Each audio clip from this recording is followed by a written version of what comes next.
This is first conduction. I already told the conduction means particles are not moving, particle resonance only moving. Okay. If you have lots of free electron, for example, metal will have lots of free electron. So if it is metal, so the free electron will be helping to transfer heat from one point to another point. So material which are having higher electrical conductivity, those material will have more heat conductivity also. Okay, so formula for heat conduction is that Ka del T by L, Ka del T by L, and if you want to put in differential form, then it will be like this.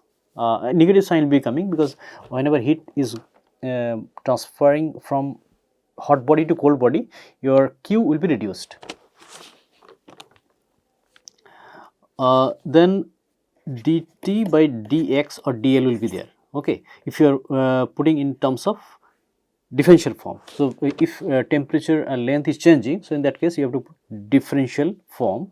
Otherwise, in normal case, like you are taking a small slab and you are simple calculating, in that case del T by del L will be okay. This is simplified form. Q is your heat flux, W, K thermal conductivity, W per meter cube. So this unit you have to remember. Okay, if I give you British thermal unit and other unit, then accordingly you have to change.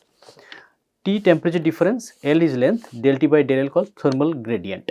Okay, so del T by del L is higher, means higher heat transfer rate will be there. Del T means temperature difference. If temperature difference is very high, then heat transfer rate will be high. A length means okay, which length? Let's say I have one slab, okay, and A, B, C, D, E, F, G, H. Okay, front face is ABCD, back side is G, F, E, H. Okay, now if I have higher temperature A, G, H, C, temperature may be high. Okay, and the lower temperature D, E, F, B, D, E, F, B surface, temperature lower.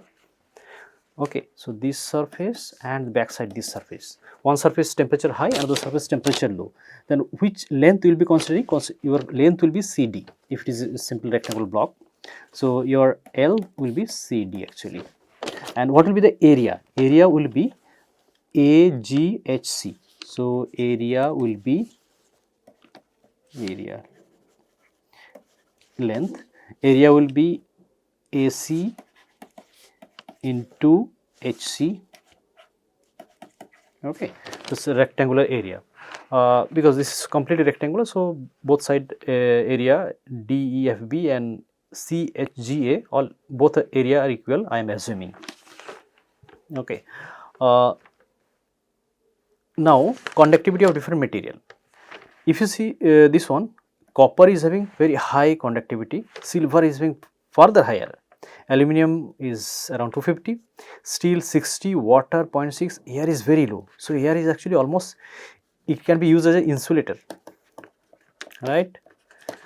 So that's why when thermoflask people will be designing, they will be putting two layers. Inside they can put some small amount of air also fine, but if both metal sheets are there, inside vacuum, then very good. If it is not vacuum, if it is putting, you are putting certain amount of air, still fine, it will be working as a good insulator.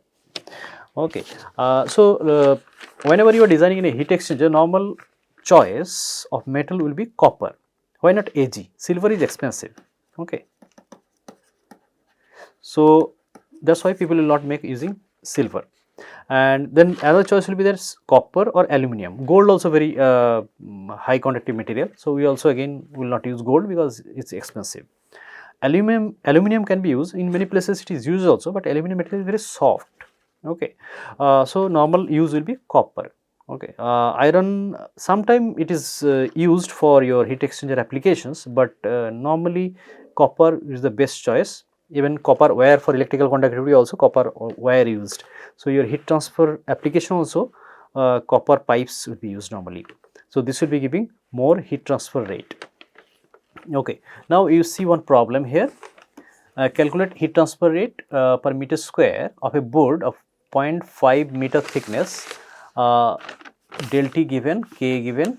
Okay, so here they are showing board. Board means like I have to draw board like this.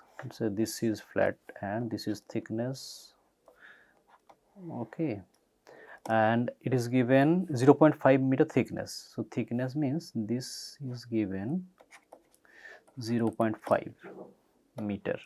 Okay, and area is given 1. So A, B, C, D. If I take area, so A, B, C, D equals 1 meter square is given. Okay, area A really, and Q is given K. K is given 0.4 watt per meter square per meter K. So if you put directly formula K A del T by L, okay, so you are getting 60 watt per meter square. Now instead of A 1 meter square, we can give let's say in circular shape. For example, I can give this circular shape and you are getting, you are transferring heat from this surface to the opposite surface. So then you can, if I give radius, let's say this is circular face and radius is 1 meter. Okay, then area will be pi by 4 into 1 meter square. Okay, so this will be pi by 4 meter square. Okay, this much of area you are using. So in that case, your heat transfer rate will be, then in that case Q will be like K into A, this A you can put del T divided by L. Okay, if you put this value, you can get Q value. So for example purpose, I can just twist little bit this sort of problem. This is a very simplest problem, and this sort of problem you will get in many books actually. And if you Google also, there will be so many websites to calculate these simple heat transfer problems. So you can go through for some other problems also similar type for exam purpose or for assignment purpose.